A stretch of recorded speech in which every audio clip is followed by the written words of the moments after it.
1 0. Very good. ನಿಧಾನವಾಗಿ ಎರಡು ಕೈಗಳನ್ನ ಕಣ್ಮೇಲಿಟ್ಟುಕೊಳ್ಳಿ. 5 4 3 2 1.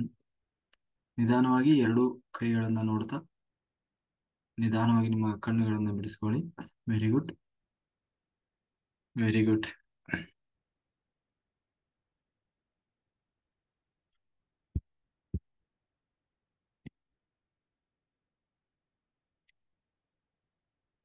Very good.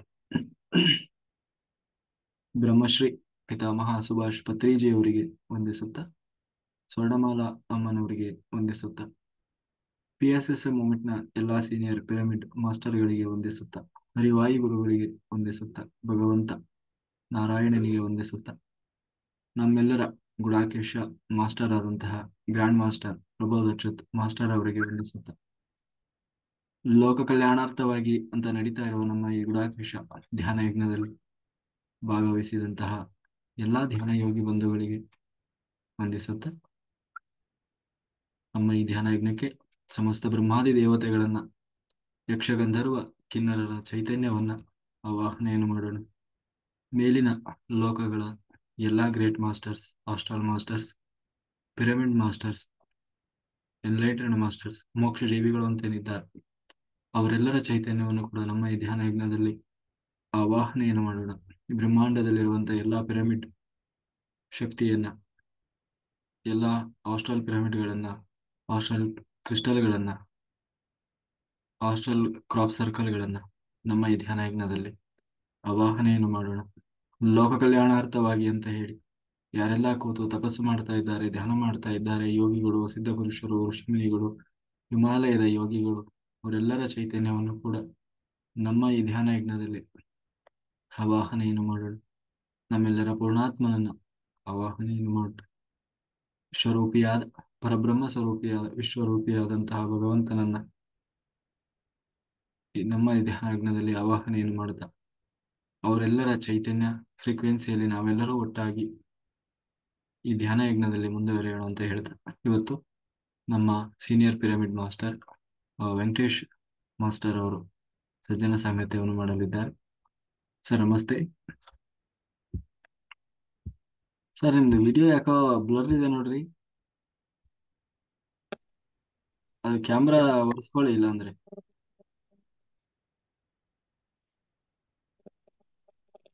ಅಂದ್ರೆ ಹಾ ಓಕೆ.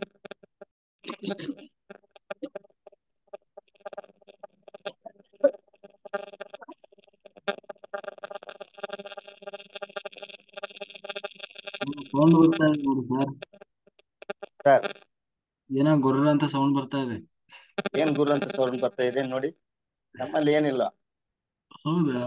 ಈ ಸೌಂಡ್. ನಮ್ಮಲ್ಲಿ ಹತ್ರ ಯಾವ ಸೌಂಡನೇ ಇಲ್ಲ. ಮತ್ತೆ ಮೊಬೈಲ್ ಏನ್ ಸೌಂಡಾ? ಇದ್ರ ಮೊಬೈಲ್ ಇರುವುದೇನೋ. ಸರಿ, ನೋಡೋಣ.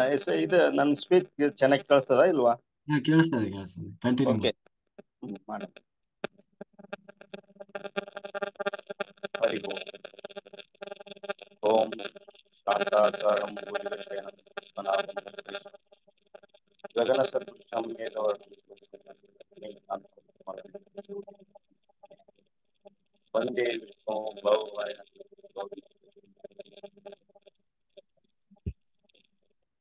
ಎನ್ನ ಆರಾಧ್ಯ ದೈವ ಶ್ರೀರಂಗನ ಪಾದಾರವಿಂದಗಳಲ್ಲಿ ಎನ್ನ ಗುರುದೈವನ ಸ್ಮರಣೆಯಲ್ಲಿರುತ್ತಾ ಇವತ್ತಿನ ಧ್ಯಾನ ಜಗತ್ತಿಗೆ ಸೃಷ್ಟಿಕರ್ತರಾಗಿರುವಂತ ಸದ್ಗುರು ಬ್ರಹ್ಮ ಋಷಿ ಸುಭಾಷ್ ಪತ್ರಿಜಿ ಅವರ ಪಾದಾರವಿಂದಗಳಲ್ಲಿ ನನ್ನ ಪಣಿಬಿಡುತ್ತಾ ಮತ್ತು ಈ ಒಂದು ವೇದಿಕೆಯ ನೇತೃತ್ವವನ್ನು ವಹಿಸಿಕೊಂಡಿರುವಂತಹ ಅರುಣ್ ಸರ್ ಮದ್ದು ಮಾಡಿಕೊಂಡು ಈ ಒಂದು ಕಾರ್ಯಕ್ರಮದಲ್ಲಿ ಭಾಗವಹಿಸಿರುವಂತಹ ಧ್ಯಾನ ಕಾರ್ಯಕ್ರಮದಲ್ಲಿ ಭಾಗವಹಿಸಿರುವಂತಹ ಎಲ್ಲ ನನ್ನ ಆತ್ಮೀಯ ಹಿರಿಯ ಧ್ಯಾನ ಮಾಸ್ಟರ್ಗೆ ಶರಣಾರ್ಥಿಗಳನ್ನು ತಿಳಿಸುತ್ತಾ, ಈ ಒಂದು ಕಾರ್ಯಕ್ರಮದಲ್ಲಿ ಇವತ್ತಿನ ಉಸಿರಾಟದ ಬಗ್ಗೆ ಈರೂರು ಯರಪನಗೌಡರು ಒಂದು ವಚನದ ಮೂಲಕ ಇವತ್ತಿನ ಒಂದು ಕಾರ್ಯಕ್ರಮವನ್ನು ಪ್ರಾರಂಭ ಮಾಡೋಣ. ಮಾಸ್ಟರ್ಗಳೇ ಏನ್ ಹೇಳ್ತಾ ಇದ್ದಾರೆ ಅಂದ್ರೆ, ಗಾಯ ಗಾಯತ್ರಿರಿಬ್ಬರು ಘನತೊಯ್ಯೋದೊಳ್ಬಯಿಸಿ ಜಗದೊಳ್ ಮಾಯ ರೂಪಿಲಿ ಆಡಿಸುತ್ತಲಿದ್ದೆ ಕಾಯಪುರದೊಳಗೆ. ಕಾಯದೊಳ್ ನೀ ವಾಯು ನಿರಸದುಪಾಯವೇನುದು ಮಾಯ ಮರ್ತ್ಯದೋಳೆನ್ನಲಾರೆನೋ ಛಾಯ ತಿಳಿಯದು ಮಾಯ ಕೋಲಾಹಲ ನೆನತ ಏಳೈ ಬಳಿರೆ ರುದ್ರೇಶ. ಇಲ್ಲಿ ಗಾಯ ಗಾಯತ್ರಿಬ್ಬರನ್ನು ಘನತೆಯೋಳು ಉದ್ಭವಿಸಿ ಮಹಾ ಘನತೆಯೋಳು ಉದ್ಭವಿಸಿ ಜಗದೊಳು ಮಾಯ ರೂಪಿಲೆ ಆಡಿಸುತ್ತಲಿದ್ದೈ ಕಾಯಪುರದೊಳಗೆ. ಏನ್ ಅದ್ಭುತವಾದ ಮಾತು ಹೇಳಿದ್ದಾರೆ ಶರಣರಿಂದ. ಇಲ್ಲಿ ಗಾಯ ಗಾಯತ್ರಿ ಇಬ್ಬರು ಯಾರು? ಇವರು ಗಾಯ ಮತ್ತು ಗಾಯತ್ರಿ ಇಬ್ಬರು ಯಾರು? ಶಿವ ಮತ್ತು ಶಕ್ತಿ. ಇವರಿಬ್ಬರು ಕಾಯಪುರದೊಳಗೆ ಮಹಾಘನತೆಯೋಳು ಉದ್ಭವಿಸಿ. ಎಲ್ಲಿ ಘನ ಯಾವುದು? ಈ ಶರೀರದೊಳಗಿರ್ತಕ್ಕಂಥ ಘನ ಯಾವುದನ್ನು ನಾವು ಘನ ಯಾವುದಕ್ಕೆ ಘನ ಅಂತೀವಿ? ಘನತೆಯೋಳು ಉದ್ಭವಿಸಿ ಜಗದೋಳ್ ಎಷ್ಟು ಮಾಯ ರೂಪಿಲೆ ಆಡಿಸುತ್ತಲಿದ್ದೈ ಕಾಯಪುರದೊಳಗೆ. ಗಾಯ ಗಾಯತ್ರಿ ಇಬ್ಬರು ಇವರು ಶಿವ ಮತ್ತು ಶಕ್ತಿಯರು, ಒಂದು ಪುರುಷ ಒಂದು ಸ್ತ್ರೀ. ಇಲ್ಲಿ ಒಂದು ಪುರುಷ ಯಾವುದು ಅಂತಂದ್ರೆ ಸೂರ್ಯನಾಡಿಗೆ ಪುರುಷ, ಚಂದ್ರನಾಡಿಗೆ ಶಕ್ತಿ. ಇಲ್ಲಿ ಶಿವಜೀವರನ್ನ ಬೇರೆ ಹುಡುಕಾಡಕ್ ಹೋಗ್ಬಾರ್ದು, ಬೇರೆ ಎಲ್ಲಿ ಇಲ್ಲ. ಯಾಕಂದ್ರೆ ಅದಕ್ಕೆ ಹೇಳ್ತಿದ್ದಾರೆ, ಏನ್ ಹೇಳಿದ್ರು ಅಂಬಿಗರ ಚೌಡಯ್ಯನವರು, ಕಟ್ಟಿದ ಲಿಂಗವನ್ನು ಬಿಟ್ಟು ಬೆಟ್ಟದ ಲಿಂಗಕ್ಕೆ ಹೋಗುವವರನ್ನು ಕರ ಪಿಡಿದುಕೊಂಡು ಬಂದು ತನ್ನ ಎಡಗಾಲಿನ ಮೆಟ್ಟನ್ನು ತೆಗೆದುಕೊಂಡು ಒಡೆಯಂದನ ನಮ್ಮ ಅಂಬಿಗೆಯವರು ಚೌಡಯ್ಯ. ಏನು ಕಟ್ಟಿರುವಂತ ಆತ್ಮಲಿಂಗವನ್ನು ಬಿಟ್ಟು ನಾವು ಅಲ್ಲಿ ಅನ್ನ ದೇವರು, ಇಲ್ಲಿ ಅನ್ನ ದೇವರು, ಅಲ್ಲಿ ಕಲ್ಲಗಾನ, ಇಲ್ಲಿ ಕಟ್ಟಿಗೆಗಾನ ಅಂತ ಹುಡುಕಾಡಕ್ ಕುಂತೀವಲ್ಲ, ಅಂತವರನ್ನು ಕರ ಪಿಡಿದುಕೊಂಡು ಬಂದು ತಮ್ಮ ಎಡಗಾಲಿನ ಮೆಟ್ಟನ್ನು ತೆಗೆದುಕೊಂಡು ಲೊಟ ಲೊಟ ಒಡೆಯಂದನ ನಮ್ಮ ಅಂಬಿಗರು. ಇಲ್ಲಿ ಕಾಯ ಎಂಬ ಶರೀರದೊಳಗೆ, ಕಾಯ ಅಂದ್ರೆ ಶರೀರ, ಘನತೆಯೊಳು ಉದ್ಭವಿಸಿ ಜಗದೋಳು. ಘನತೆ ಅಂತಂದ್ರೆ ಶ್ರೇಷ್ಠವಾಗಿರುವಂತ ಒಂದು ಆತ್ಮ. ಆ ಆತ್ಮನ ಜಗದೊಳು ಉದ್ಭವಿಸಿ ಮಾಯ ರೂಪಿಲೆ, ಅದಕ್ಕೆ ರೂಪ ಇಲ್ಲ, ಮಾಯ ರೂಪಿಲೆ ಕಾಣಿಸ್ತದ. ಇಲ್ಲಿ ಈ ಶ್ವಾಸಕ್ಕ ಚಂದ್ರನಾಡಿಯಿಂದ ಹೋಗ್ತಕ್ಕಂಥ ಶ್ವಾಸ, ಸೂರ್ಯನಾಡಿಯಿಂದ ಬರ್ತಕ್ಕಂಥ ಶ್ವಾಸಕ್ಕ ರೂಪ ಆದ. ರೂಪ ಇಲ್ಲ. ರೂಪ ಹೆಂಗಿಲ್ಲ ಅಂತಂದ್ರೆ, ಶ್ವಾಸ ಅಂದ್ರೆ ಏನು? ಇಲ್ಲಿ ಪ್ರಾಣವಾಯುವನ್ನ ಏರ್ಸಬೇಕು, ಅಪಾನ ವಾಯುವನ್ನ ಬಿಡಬೇಕು. ಇಲ್ಲಿ ಮುಂದೆ ಬರ್ತದ 5 ಪ್ರಾಣವಾಯುಗಳು ಯಾವ್ಯಾವ ರೀತಿ ನಮ್ಮ ಕಾಯದೊಳಗೆ, ನಮ್ಮ ಈ ಒಂದು ಕಾಯದೊಳಗೆ ಮಾಯ ರೂಪದಿಂದ, ಮಾಯ ಅಂದ್ರೆ ತೋರ್ತಕ್ಕಂಥವಲ್ಲ, ಇದು ರೂಪ ಇಲ್ಲ, ಇದಕ್ಕ ರೂಪ ಇಲ್ಲ. ರೂಪ ಇದ್ರೆ ಅದು ವಸ್ತು ಆಗ್ತದೆ. ಇದು ಚಿನ್ನ ವಸ್ತು. ಘನತೆಯೋಳು ಮಾಯ ರೂಪದಿಂದ ಈ ಕಾಯದೊಳಗೆ, ಈ ಶರೀರದೊಳಗೆ ಆಡುತ್ತಲಿದ್ದ.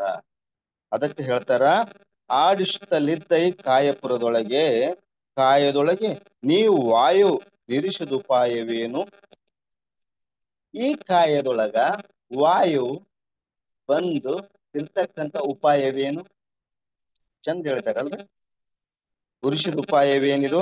ಮಾಯ ಮರ್ತ್ಯದೋಳಾರಲಾರೆನು, ಮಾಯ ಮರ್ತ್ಯದೋಳೆನ್ನಲಾರೆನು ಛಾಯ ತಿಳಿಯದು ಮಾಯ ಕೋಲಾಹಲ ಎನ್ನುತ್ತ ಏಳೈ ಬಳಿರೆ ರುದ್ರೇಶ. ಅದ್ಭುತವಾದ ಮಾತನ್ನು ಹೇಳಿದ್ದಾರೆ. ಇಲ್ಲಿ ಶಿವಶಕ್ತಿಯರನ್ನು ಬೇರೆ ಕಡೆ ಹುಡುಕಬಾರ್ದು. ಶಿವಶಕ್ತಿಯರು ನಮ್ಮಲ್ಯಾರ ಒಳಗ ಕುಂತು ಹುಡುಕ್ಬೇಕು. ಅದಕ್ಕೆ ಏನ್ ಹೇಳ್ತಾರ, ಅಂತರಂಗದ ಗುಡಿಯ ಒಳಗ ಎಂತ ದೇವರ ಕಂಡೆನು, ಎಂತ ದೇವರ ಕಂಡು ನಾನು ಕುಂತು ಮೈ ಮರಗಂಡೆನು. ದಾಸರ ಪದ ಇದು. ಎಲ್ಲಿ ಅಂತರಂಗದ ಗುಡಿಗಳು, ಎಲ್ಲಿ ಹುಡುಕಾಡಕ್ ಹೊಂತೀವಿ? ಅದನ್ನೇ ಸದ್ಗುರುಗಳು ಇವತ್ತು ಪುಣ್ಯ ದಿನದಂದು, ಈ ಪುಣ್ಯ ದಿನದಂದು ನಮಗೆ ಹಿರಿಯ ಮಾಸ್ಟರ್ ಆಗಿರುವಂತಹ ಅರುಣ್ ಕುಮಾರ್ ಸರ್ ಅವರು ಇವತ್ತ ವೇದಿಕೆ ಕರೆಸಿದ್ರು. ಏನ್ ಅದ್ಭುತ! ನಮ್ಮ ಪುಣ್ಯ ಎಷ್ಟಾದ್ ನೋಡ್ರಿ ಇಲ್ಲಿ. ನಮ್ಮ ಪುಣ್ಯ ಅದ್ಭುತವಾಗಿರ್ತಕ್ಕಂಥ. ಅದಕ್ಕಾಗಿ ಅವ್ರು ಹೇಳಿದ್ರು, ಹುಡುಕ್ಯಾಡಕ್ ಹೋಗ್ಬೇಡ್ರಿ, ಎಲ್ಲಿ ಇಲ್ಲ ದೇವರು, ನಿಮ್ಮೊಳಗಾನ ಹೆಂಗಾನ ಅಂತ ಅನ್ನೋದಕ್ಕೆ ತೋರಿಸ್ಕೊಟ್ರು ಅವ್ರು. ಧ್ಯಾನದ ಮೂಲಕ ನಮ್ಮಲ್ಲಿರ್ತಕ್ಕಂಥ ಉಚ್ಛ್ವಾಸವನ್ನು ನಿಶ್ವಾಸವನ್ನು ಮಾಡುವುದರಿಂದ ನಿಮ್ಮ ಜ್ಞಾನವೇ ನಿಮಗೆ ದೇವರು. ಜ್ಞಾನದಿಂದ ನಿಮ್ಮನ್ನು ಅರಿಯುವಕ್ ಸಾಧ್ಯ ಆಗ್ತದೆ. ಅದಕ್ಕೆ ಹೇಳ್ತಾರ, ನಂಬು ಜ್ಞಾನವನೇ. ನಿಜಗುಣ ಶಿವಯೋಗಿಗಳು ಹೇಳಿರ್ತಕ್ಕಂಥ ನಂಬು ಜ್ಞಾನವನ್ನೇ. ಏನ್ ಹೇಳ್ಯಾರ? ಕರ್ಮವನ್ನು ನಂಬಿ ಹಂಬಲಿಸದಿರು ಮುಕ್ತಿ ಎಂಬಯಸಿ. ಕರ್ಮ ಎಂಬ ಜಾಲದೊಳು ಬಿದ್ದು ಮುಕ್ತಿ ಎಂಬಯಸಿ ಹಂಬಲಿಸದಿರು ನೆಂಬು ಜ್ಞಾನವನೇ. ಜ್ಞಾನದಿಂದ ಧ್ಯಾನ, ಧ್ಯಾನದಿಂದ ಜ್ಞಾನ. ಜ್ಞಾನ ಒಂದು ಸಲ ನಿಮಗೆ ಆಯ್ತುಪ್ಪ ಅಂತಂದ್ರೆ ನಿಮ್ಮನ್ನು ನೀವು ಅರಿಯಕ್ಕೆ ಸಾಧ್ಯ ಆಗ್ತದ. ಅದೇ ಇವತ್ತಿನ ಏನು ಮಾಯಪುರದೊಳಗಿರ್ತಕ್ಕಂಥ ಉಚ್ಛ್ವಾಸ ನಿಶ್ವಾಸದಿಂದ ಹೆಂಗ್ ಬಂದು ಸೇರ್ಯದ ಅಂಬದಕ್ಕೆ ಮುಂದೆ ಹೇಳ್ತಾರ. ಪ್ರಾಣವಾಯುವು ಇಲ್ಲಿ ಎಡಗಡೆ ಇರ್ತಕ್ಕಂಥ ಚಂದ್ರನಾಡಿಗೆ ಏನ್ ಹೇಳಿದ್ರು? ಶಕ್ತಿ ನಾಡಿ ಅಂತ ಹೇಳಿದ್ರು. ಬಲಗಡೆ ಇರ್ತಕ್ಕಂಥ ಸೂರ್ಯ ನಾಡಿಯನ್ನ ಏನ್ ಹೇಳಿದ್ರು? ಶಿವ ಅಂತ ಹೇಳಿದ್ರು. ಶಿವ ಶಕ್ತಿಯರ ಸಂಗಮವೇ ಆನ ಪಾನ ಸತಿ. ಅದಕ್ಕೂ ಒಬ್ಬ ಶರಣರು ಪದ ಹಾಡಿದ್ದಾರೆ. ಏನಂತ ಹಾಡ್ಯಾರ ಅಂತಂದ್ರೆ, ಶಿವನಾಮವ ಸ್ಮರಿಸೋ ಈ ಭವಮಾಲೆಯ ಪರಿಹರಿಸೋ, ಜೀವ ಶಿವರ ಬೆರಿಸೋ ಆತ್ಮನ ಭೇದವ ಪರಿಹರಿಸೋ, ಜೀವ ಶಿವರ ಬೆರಿಸೋ ಆತ್ಮನ ಭೇದವ ಪರಿಹರಿಸೋ. ನೋಡ್ತೀಯ, ಶಿವನಾಮವ ಸ್ಮರಿಸೋ. ಹೆಂಗ್ ಸ್ಮರಿಸ್ಬೇಕು? ಏರ್ಸದ್ರಿಂದ. ಇಲ್ಲಿ ನಮಗ ಸುಮ್ಮನೆ ಕಣ್ಣು ಮುಚ್ಚಿದ ತಕ್ಷಣ ವಿಚಿತ್ರವಾದ ನಮ್ಮ ವಿಷಯಗಳು ಕಣ್ಮುಂದೆ ಬಂದು ನಿಂದಿರ್ತಾವ. ಅದಕ್ಕಾಗಿ ನಮ್ಮ ಸ್ಮರಣೆ ಏನಾಗ್ಬೇಕಪ್ಪ ಅಂತಂದ್ರೆ, ಶ್ವಾಸ ಏರಿಸುವುದ್ರ ಮುಖಾಂತರ, ಗಮನ ಹರಿಸುವುದರ ಮುಖಾಂತರ, ಸ್ಮರಣೆ ಮಾಡುವುದರ ಮುಖಾಂತರ. ಯಾವ ಸ್ಮರಣೆ? ಭಗವಂತನ ಸ್ಮರಣೆ. ಭಗವಂತ ಹೆಂಗಾನ? ನಿರಾಕಾರ ಸ್ವರೂಪ. ಅದಕ್ಕ ವಾಯುವಿಗೆ ಆಕಾರವಿಲ್ಲ. ಅದಕ್ಕ ಶಬ್ದ ಮತ್ತು ಸ್ಪರ್ಶ ಎರಡನ್ನು ಬಿಟ್ಟ ಮೇಲೆ ಬೇರೆ ಇದಿಲ್ಲ. ಇಲ್ಲಿ ಪಂಚಭೂತಗಳಿಂದ ಉತ್ಪನ್ನವಾಗಿರುವಂತ ಆಕಾಶ ತತ್ವ, ಆಕಾಶ ತತ್ವದಿಂದ ವಾಯು ತತ್ವ, ಈ ವಾಯು ತತ್ವದಲ್ಲಿ ಶಬ್ದ ಮತ್ತು ಸ್ಪರ್ಶ ಎಂಬ ಎರಡು ಪ್ರೇರಣೆಗಳು ಉಂಟು. ಅದು ಹೆಂಗಾದಂದ್ರೆ, ನಿಮಗ ಅನುಭವಕ್ಕೆ ಬರಬೇಕಂದ್ರೆ ಗಾಳಿ ಬಂದದ್ದು ಶಬ್ದ ಅನುಭವಕ್ಕೆ ಬರ್ತದ, ಮತ್ತು ಸ್ಪರ್ಶದಿಂದ ನಿಮಗೆ ಇದು ತಣ್ಣನ ಗಾಳಿ, ಇದು ಬೆಚ್ಚನ ಗಾಳಿ ಅಂತ ನಿಮಗೆ ಅನುಭವಕ್ಕೆ ಬರ್ತದೆ. ಉದಾಹರಣೆ ಹೇಳ್ತೀನಿ. ಇವಾಗ ಒಂದೇ ಕಡೆ ನಾಡಿ ಆಡ್ತದ. ಯಾವ ಕಡೆ ನಾಡಿ ಆಡ್ತದ ಶೋಧನೆ ಮಾಡ್ರಿ. ನೀವು ಒಂದ್ಸಲ ಶೋಧನೆ ಮಾಡ್ರಿ, ಹೇಳ್ರಿ ನನಗೆ. ಈಗ ನನ್ನ ನನ್ನ ನನ್ನ ನಾಡಿ ಸೂರ್ಯ ನಾಡಿ ಆಡ್ತದ. ನಿಮ್ಮ ನಾಡಿ ಅರುಣ್ ಸರ್? ನಮಗೆ ಎರಡು ಆಡ್ತವೆ. ಎರಡು ಕಡೆ ಆಡೋದಿಲ್ಲ ಸರ್. ಇಲ್ಲ. ನೋಡ್ರಿ, ಪರೀಕ್ಷೆ ಮಾಡಿಕೆ. ಎರಡು ಕಡೆ ಆಡಲ್ಲ ಸರ್, ಪರೀಕ್ಷೆ ಮಾಡಿಕೆ. ಓಕೆ. ಗಮನ ಹರಿಸ್ರಿ ಸರ್.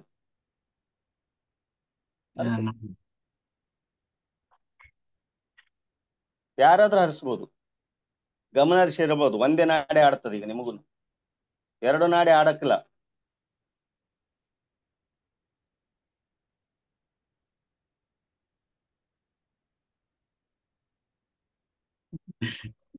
ಸ್ವಲ್ಪ ಕಷ್ಟ ಇದೆ, ಗೊತ್ತಾಗಲ್ಲ ಸರ್. ನಿಮ್ಮ ಮೂಗಿನ ಕೆಳಗೆ ಒಂದು ಬೆಳ್ಳಿಟ್ಗರಿ, ಒಂದೇ ಬೆಳ್ಳಿಟ್ಗರಿ.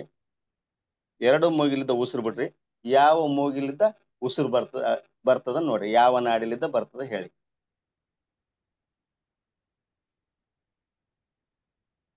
ಇಲ್ಲ, ರೈಟ್ ಸೈಡ್ ಇಂದ ಬರ್ತಾ ಇದೆ.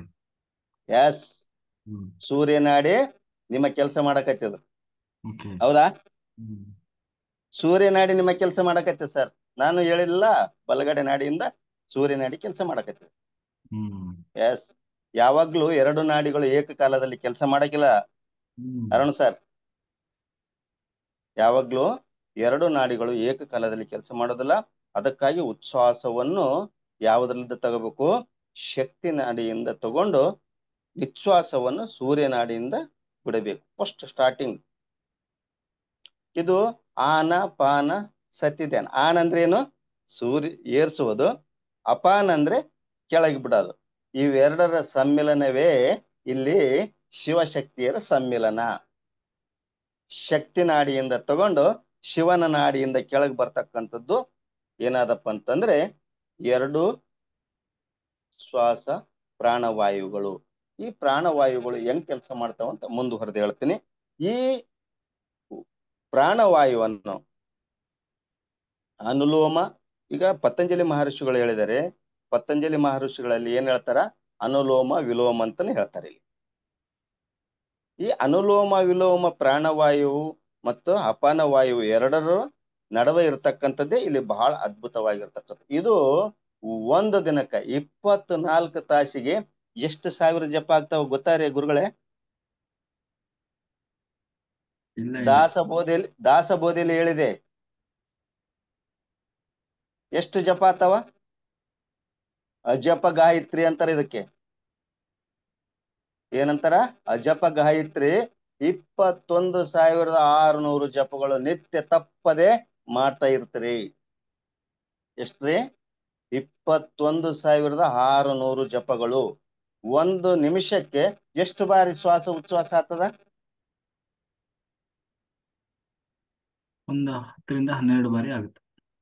12ರಿಂದ ಮೇಲೇನೆ ಆಗ್ತದೆ, ಕೆಳಗಾಗೋದಿಲ್ಲ. ಹ್ಮ್. ಅದು ಯಾರು ಶ್ವಾಸ ನಿಶ್ವಾಸದ ಬಗ್ಗೆ ಸಂಪೂರ್ಣ ಗಮನ ಹರಿಸಿರುತ್ತಾರೋ ಅವರಿಗೆ ಮಾತ್ರ 8ರಿಂದ 12 ಸಂಪೂರ್ಣವಾಗಿ. 12ರಿಂದ 18, 20 ತನ ಆಗ್ತಕ್ಕಂಥವ್ರು ನಾರ್ಮಲ್ ಮನುಷ್ಯರಿಗೆ. ಒಂದು ನಿಮಿಷಕ್ಕೆ 60 ಸೆಕೆಂಡ್ಗಳಿಗೆ. ಅದನ್ನು ಕೂಡ ಯೋಗಿಗಳಿಗೆ. ಇದು ಕೂಡ ಇದಕ್ಕಿಂತ ಇನ್ನ ಕನಿಷ್ಠಕ್ಕೆ ಬರ್ತಾರೆ. 25, 30 ತನ ಉಸಿರಾಡೋರು ಇರ್ತಾರೆ. ಹೌದಾ? ಯೋಗಿಗಳು ಎಷ್ಟು ಧ್ಯಾನ ಸಾಧನೆ ಮಾಡ್ತಾ ಮಾಡ್ತಾ ನಿಮಿಷಕ್ಕೆ 1 ಸಾರಿ ಉಸಿರಾಡ್ತಾರೆ. ಆ ಸಾಧನೆಯಲ್ಲಿ ತೊಡಗಿದಾಗ ಸಂಪೂರ್ಣ ಶ್ವಾಸ ಉಚ್ಛ್ವಾಸವನ್ನು ಇದೇ ನಿಯಂತ್ರಣದಲ್ಲಿ ಇಟ್ಟುಕೊಂಡಾಗ ನಿನ್ನ ನಿಯಂತ್ರಣದಿಂದ ಕಾರ್ಯಕ್ರಿಯೆ ನಡೀತದ. ನಿನ್ನ ನಿಯಂತ್ರಣದಿಂದ ಕಾರ್ಯ ನಡೀತದೆ. ಇಲ್ಲಪ್ಪ ಅಂದ್ರೆ ನಡಕ್ ಸಾಧ್ಯ ಇಲ್ಲ. ಅದಕ್ಕ ಏನಾದಪ್ಪ ಅಂದ್ರೆ ಇಲ್ಲಿ ಹೇಳಿದ್ದಾರೆ ಅವರು ಮಹಾತ್ಮರು. ಏನ್ ಹೇಳಿದ್ದಾರೆ? ಇದು ಅಜಪ ಗಾಯತ್ರಿ ಅಂತಾರೆ ಇದಕ್ಕೆ. ಅಜಪ ಗಾಯತ್ರಿ 21,600 ಜಪಗಳು ನಿತ್ಯ ತಪ್ಪದೆ ನಡೀತಾವ. ಪ್ರತಿಯೊಬ್ಬರಿಗೂ ನಡೀತದೆ.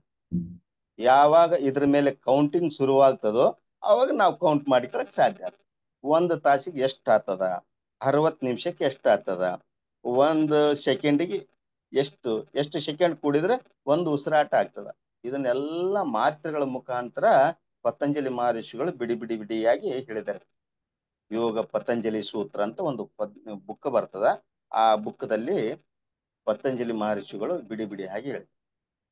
ಇಲ್ಲಿ ಶ್ವಾಸ ಏನ್ ಕೆಲಸ ವೈಜ್ಞಾನಿಕವಾಗಿ ನಾವು ವಿಚಾರ ಮಾಡಬೇಕಾದ್ರೆ ಈ ಪ್ರಾಣವಾಯು ಮತ್ತು ಅಪಾನವಾಯು ಏನ್ ಕೆಲಸ ಮಾಡ್ತದ ಅಂತಂದ್ರೆ, ಪ್ರಾಣವಾಯುವನ್ನು ಆಮ್ಲಜನಕವನ್ನು ತಗೊಂತ ನಮ್ಮಲ್ಲಿರ್ತಕ್ಕಂಥ ಕಲ್ಮಶವಾಗಿರ್ತಕ್ಕಂಥ ಇಂಗಾಲ ಡೈಆಕ್ಸೈಡ್ ಅನ್ನು ಹೊರಗಡೆ ಬಿಡ್ತಕ್ಕಂಥ ಅಪಾನ ವಾಯುವನ್ನು ಹೊರಗಡೆ ಬಿಡ್ತಕ್ಕಂಥದ್ದು. ಇಲ್ಲಿ ಪ್ರಾಣವಾಯು ಆಮ್ಲವನ್ನು, ಸ್ವಚ್ಛವಾದ ಆಮ್ಲಜನಕವನ್ನು ತಗೊಳ್ಳೋದ್ರಿಂದ ನಮ್ಮಲ್ಲಿರ್ತಕ್ಕಂಥ ಕೆಟ್ಟ ಗಾಳಿಯನ್ನು ಹೊರಗೆ ಬಿಡ್ತೀವಿ. ಶುದ್ಧವಾದ ಗಾಳಿಯನ್ನು ತೆಗೆಂತ ಕೆಟ್ಟ ಗಾಳಿಯನ್ನು ಹೊರಗೆ ಬಿಡ್ತೀವಿ. ಇಲ್ಲಿ ಏನಾಗ್ತದ ಅಂತಂದ್ರೆ ವೈಜ್ಞಾನಿಕವಾಗಿ ನಮ್ಮಲ್ಲಿ ರಕ್ತ ಶುದ್ಧೀಕರಿಸ್ತದ, ಫಿಲ್ಟರ್ ಮಾಡ್ತದ. ಫಿಲ್ಟರ್ ಅಲ್ಲಿ ಐಶ್ಯುದಾಗ ಮಾಡೋದಲ್ಲ, ನಿನ್ನಲ್ಲಿ ಮಾಡ್ತದ. ಐಶ್ಯುದಾಗ ಫಿಲ್ಟರ್ ಮಾಡ್ತಾರೆ. ಓಕೆಸಿ ಫಿಲ್ಟ್ರು ಎಲ್ಲಿ ಆಗ್ತದ ಅಂತಂದ್ರೆ ಇಲ್ಲಿ ಆಗ್ತದ. ಅದಕ್ಕ ಪ್ರತಿನಿತ್ಯ ಬ್ರಾಹ್ಮಿ ಮುಹೂರ್ತದಲ್ಲಿ ಯಾರು ಅಜಪ ಗಾಯತ್ರಿ ಜಪ ಮಾಡ್ತಾ ಗಾಯತ್ರಿ ಸ್ಮರಣೆ ಮಾಡ್ತಾ ಯಾರು ದಿನನಿತ್ಯ ಬ್ರಹ್ಮಿ ಮುಹೂರ್ತದಲ್ಲಿ 3:15 5:15 ತನ ಎದ್ದು ನಿತ್ಯ ಗಾಯತ್ರಿ ಮಂತ್ರದ ಜೊತೆಗೆ 24 ಅಕ್ಷರಗಳ ಉಳ್ಳ ಗಾಯತ್ರಿ ಜಪದ ಜೊತೆಗೆ ಈ ಶ್ವಾಸ ಉಚ್ಛ್ವಾಸ ಬಗ್ಗೆ ಗಮನ ಕೊಡ್ತಾರೋ ಅವರು ಮಾತ್ರ ಏನಾಗ್ತಾರ ಈ ಗಮನವನ್ನು ಕಲ್ಪಿಸಿ ಗಾಯತ್ರಿ ಮಂತ್ರದಲ್ಲಿ ಬರ್ತಾರೆ. ಒಂದ್ ನಿಮಿಷ.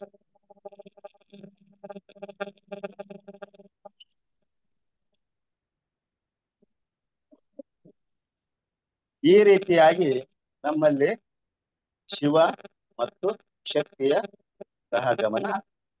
ಈ ಶಿವಶಕ್ತಿಯರನ್ನು ನಾವೇನ್ ಮಾಡ್ತಿರ್ತೀವಿ, ಹೊರಗಡೆ ಹೊರಗಡೆ ಶಿವಶಕ್ತಿಯ ಹೊರಗಡೆ ಇಲ್ಲ ಮಾತ್ರ ನಮ್ಮೊಳಗೆ. ನಮ್ಮೊಳಗಡೆ ಇರ್ತಕ್ಕಂಥ ಯಾವುದು ಚಂದ್ರ ನಾಡಿಯಿಂದ ಬರ್ತಕ್ಕಂಥದ್ದು ಶಕ್ತಿ ಮತ್ತೆ ಸೂರ್ಯ ನಾಡಿಯಿಂದ ಶಿವ. ಈ ಶಿವಶಕ್ತಿಯರ ಆಗಮನವೇ ಇಲ್ಲಿ ಉತ್ಪನ್ನ ಮಾಡಿದಂಗೆಲ್ಲ ನಮ್ಮಲ್ಲಿ ಏನ್ ಶುರುವಾಗ್ತದ ಅಂತಂದ್ರೆ ನಮ್ಮನ್ನು ನಾವು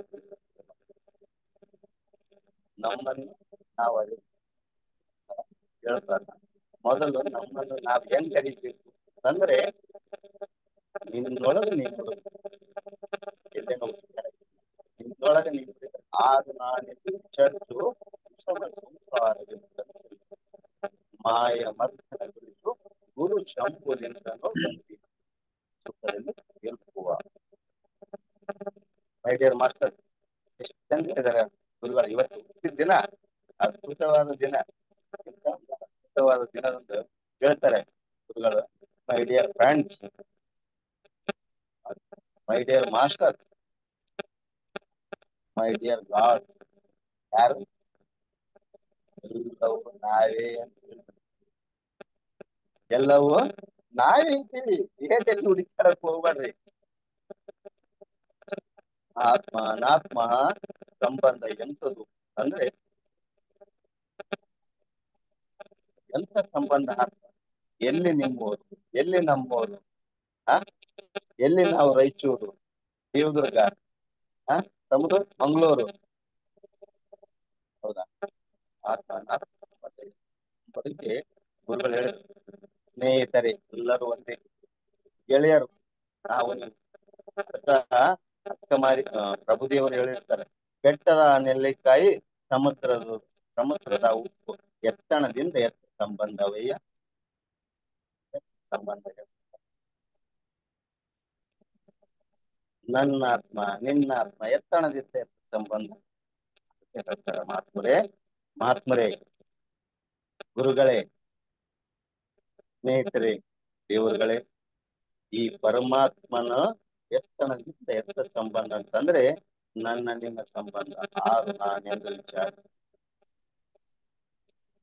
ಶಿವಶಕ್ತಿಯರ ಸಹಗಮನ ಹೆಂಗಾದು, ಸಂಬಂಧ ಹೆಂಗಾದು, ಹಂಗ ನಮ್ಮ ನಿಮ್ಮ ಸಂಬಂಧ. ಇದನ್ನ ತೋರಿಸಿಕೊಡೋಕೆ ಪತ್ರಿಜಿ ಗುರುಗಳು ತಮ್ಮ ಅದ್ಭುತವಾದ ವ್ಯಾಖ್ಯೆಗಳಿಂದ, ಅಮೃತವಾಣಿಯಿಂದ ನಮ್ಮಲ್ಲಿರುವ ಪರಮಾತ್ಮನನ್ನ ಸತ್ಯವನ್ನು ತೋರಿಸ್ತಾರೆ. ಎಲ್ಲಿ ಹುಡುಕಾಡಕ್ ಹೋಗ್ಬೇಡ ಮೈ ಡಿಯರ್ ಫ್ರೆಂಡ್ಸ್, ಎಲ್ಲಿ ಹುಡುಕಾಡಕ್ ಹೋಗ್ಬೇಡ್ರಿ ಮಾಸ್ಟರ್ಸ್. ನಿಮ್ಮೊಳಗಿರುವ ಪರಮಾತ್ಮನ ಅಂತರಂಗದ ಗುಡಿಯ ಒಳಗೆ ಎಂತ ದೇವರ ಕಂಡೇನೋ, ಎಂತ ದೇವರ ಕಂಡು ನಾನು ಕುಂತು ಮೈ ಮರೆತು. ಯಾವಾಗ ನಿನ್ನೊಳಗ ನೀನು ಮುಳುಗ್ತಿದೋ, ನಿನ್ನೊಳಗ ನೀನು ಇಳಿತಿದೋ, ಆವಾಗ ಮಾತ್ರ ನಿಮ್ಮನ್ನು ನೀವು ಅರೆಕ್ ಸಾಧ್ಯ ಆಗ್ತದ. ಅಲ್ಲಿ ತನ ಹರಿಬ್ರಹ್ಮಾದಿಗಳಿಗೆ ಸಾಧ್ಯ ಇಲ್ಲ. ಏನೋ ಬಹಳ ಸೌಂಡ್ ಡಿಸ್ಟರ್ಬೆನ್ಸ್ ಬರ್ತಿದೆ. ಗುರುಗಳ ಸೌಂಡ್ ಬಹಳ ಡಿಸ್ಟರ್ಬೆನ್ಸ್ ಬರ್ತದ. ಅದರಂತೆ ಮೈ ಡಿಯರ್ ಫ್ರೆಂಡ್ಸ್, ಇವತ್ತಿನ ದಿನ ಹೇಳಿದರೆ ಈ ರೀತಿ ಮಾಯದಲ್ಲಿ ಆಡ್ತಕ್ಕಂಥ ಮಾಯೆಯನ್ನು ಅರಿಯುವುದೇ ಇದು ಬಹಳ ಮುಖ್ಯವಾಗಿರ್ತಕ್ಕಂಥದ್ದು. ಇಲ್ಲಿ ಒಂದು ವಿಷಯ ಅಂತ ಕಲ್ಕೊಂಡ್ರಿ, ಇವತ್ತ ನಮ್ಮ ನಾಡಿಗೆ ಹೆಂಗ್ ಆಡ್ತದ ಅಂಬೋದ್ರ ಬಗ್ಗೆ ಇನ್ನ ಮುಂದಿನ ದಿನಗಳು ಹೋಗೋಣ, ಹೆಂಗ ನಾವು ರಚನೆ ಮಾಡಬೇಕು ಎಂಬುದರ ಬಗ್ಗೆ. ಇನ್ನ ಒಂದು ಮಾತು ಏನಾದಪ್ಪ ಅಂದ್ರೆ, ಪಂಚವಾಯುಗಳು ನಮ್ಮಲ್ಲಿ ಕೆಲಸ ಮಾಡ್ತವೆ. ವ್ಯಾನವಾಯು, ಉದಾನವಾಯು, ಪ್ರಾಣವಾಯು, ಅಪಾನವಾಯು, ಸಮಾನವಾಯು ಅಂತ. ಈ ಪಂಚ ಪ್ರಾಣಗಳು ನಮ್ಮಲ್ಲಿ ಯಾವ ರೀತಿ ಕೆಲಸ ಮಾಡ್ತಾವ ಅನ್ನೋದಕ್ಕ ಮುಂದುವರೆದು ಹೇಳ್ತಾರೆ ಮಹಾತ್ಮರೇ. ವ್ಯಾನವಾಯು ಅಂದರೆ ಇದು ಜೀವಿಗಳ ಸರ್ವ ಸಂಘದಲ್ಲಿದ್ದುಕೊಂಡು ಬಿಳಿ ಬಣ್ಣದಿಂದ ತೋರುತ್ತಾ ದೇಹವನ್ನು ಸಮತೋಲನದಿಂದ ನಡೆಸಿಕೊಂಡು ಹೋಗುವುದು ಇದರ ಮುಖ್ಯ ಗುಣಧರ್ಮ. ಈ ವ್ಯಾನವಾಯು ಅಂತಂದ್ರೆ ಇದು ಜೀವಿಗಳ ಸರ್ವ 84 ಲಕ್ಷ ಜೀವರಾಶಿಗಳಲ್ಲಿ ಈ ಜೀವ ಸಂಚರಿಸ, ಒಬ್ಬರಲ್ಲೆಲ್ಲ ಇಬ್ಬರಲ್ಲಿ. ಅಂಡಜದಲ್ಲಿ 21 ಲಕ್ಷ ಉತ್ಪನ್ನ ಆಗ್ಯವ, ಪಿಂಡಜದಲ್ಲಿ 21 ಲಕ್ಷ, ಉದ್ಭಿಜದಲ್ಲಿ 21 ಲಕ್ಷ, ಜಲಜದಲ್ಲಿ 21 ಲಕ್ಷ, ಒಟ್ಟು 84 ಲಕ್ಷ ಜೀವರಾಶಿಗಳಾಗ. ಈ ಜೀವರಾಶಿಯ ಕಣಕಣದಲ್ಲಿ ಜೀವ ಹೆಂಗ ಕೆಲಸ ಮಾಡ್ತದ ಅನ್ನೋದಕ್ಕ ಹಿರಣ್ಯ ಗರ್ಭ ಉಪನಿಷತ್ತಿನಲ್ಲಿ ಹೋದಾಗ ಅದರ ಅನುಭವಕ್ಕೆ ಬರ್ತದ ಮಾತ್ರ. ಅವ್ರು ಹೇಳ್ತಿದಾರೆ ಹೆಂಗ ಗರ್ಭ ಉಪನಿಷತ್ತಿನಲ್ಲಿ ಹೆಂಗ ಪ್ರಾಣವಾಯು ಬಂದು ಸೇರ್ತದ, ಯಾವದ್ರ ಮುಖಾಂತರ ಬಂದು ಸೇರ್ತದ ಎಂಬುದಕ್ಕೆ ಅದ್ಭುತವಾದ ಗರ್ಭ ಉಪನಿಷತ್ತಿನಲ್ಲಿ ತಿಳಿಸಿಕೊಡ್ತಾರೆ. ಪ್ರಾಣವಾಯುವು ಎಷ್ಟನೇ ತಿಂಗಳದಾಗ ಬಂದು ತಾಯಿ ಹೊಟ್ಟೆಗೆ ಸೇರ್ತದ ಎಂಬುದನ್ನು ಹೇಳಿದ್ದಾರೆ. ಅದಕ್ಕೂ ಮೊದಲು ಏನಿತ್ತು? ಚೈತನ್ಯವಾಗಿ ಪಿಂಡ ಬೆಳಕತ್ತಿರ್ತದ. ಎಲ್ಲಿತನ? 4ನೇ ತಿಂಗಳು ತನ. 4 ತಿಂಗಳ ತನ ವಾಯು ಪಿಂಡಕ್ಕ ಬಂದು ಸೇರ್ತಿರಕ್ಕಿಲ್ಲ ಗುರುಗಳೇ, ಮೈ ಡಿಯರ್ ಮಾಸ್ಟರ್.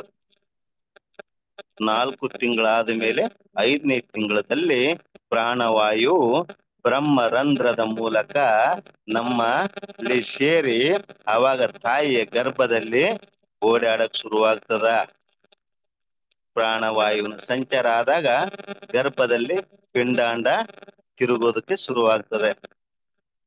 ಈ ರೀತಿ ಪ್ರಾಣವಾಯು ಬಂದು ಸೇರಿ ನಮ್ಮಲ್ಲಿ ಹೆಂಗ್ ಕೆಲಸ ಮಾಡ್ತದ ಅನ್ನೋದಕ್ಕ 5 ಪ್ರಾಣಗಳು, ಒಟ್ಟು ಟೋಟಲ್ ಆಗಿ 10 ಪ್ರಾಣಗಳವ. 10 ಪ್ರಾಣಗಳಲ್ಲಿ 5 ಮುಖ್ಯ ಪ್ರಾಣಗಳು, 5 ಉಪ ಪ್ರಾಣಗಳು, ವ್ಯಾನ, ಸಮಾನ, ಉದಾನ, ಅಪಾನ, ಪ್ರಾಣ ತಿಳಿಸಿ 5 ಮುಖ್ಯ ಪ್ರಾಣಗಳು. ಅದರಲ್ಲಿ 5 ಉಪ ಪ್ರಾಣಗಳು ಬರ್ತವ. ನಾಗ, ಕೂರ್ಮ, ದೇವದತ್ತ, ಧನುಂಜಯ, ಕುರ್ಕುರ ಅಂತ ಹೇಳಿ 5 ಉಪ ಪ್ರಾಣಗಳು ಬರ್ತವೆ. ಅವು ಹೇಗೆ ನಮ್ಮ ದೇಹದಲ್ಲಿ ಕೆಲಸ ಮಾಡ್ತಾವ ಅನ್ನೋದಕ್ಕೆ ಒಂದು ವ್ಯಾನದಂತ ಹೇಳಿದ್ವಿ. ಸರ್ವಾಂಗದಲ್ಲಿ ಸಮತೋಲನದಿಂದ, ಬಿಳಿ ಬಣ್ಣದಿಂದ ಸಮತೋಲನದಿಂದ ನಡೆಸಿಕೊಂಡು ಹೋಗುವುದು ಇದರ ಮುಖ್ಯ ಗುಣಧರ್ಮ ವ್ಯಾನದ್ದು. ಇನ್ನು ಸಮಾನದ್ದು, ಇದು ಕಪ್ಪು ವರ್ಣದಿಂದ ದೇಹದ ನಾಭಿ ಒಕ್ಕಣ ಸ್ಥಾನದಲ್ಲಿದ್ದು ನಮ್ಮ ದೇಹದ ನರನಾಡಿಗಳಿಗೆ ಹಾಗೂ ಅಂಗಾಂಗಗಳಿಗೆ ಅನ್ನ ರಸವನ್ನು ಹಾಗೂ ಚೈತನ್ಯವನ್ನು ಸಮಭಾಗದಿಂದ ಹಂಚಿಕೊಡುವುದು.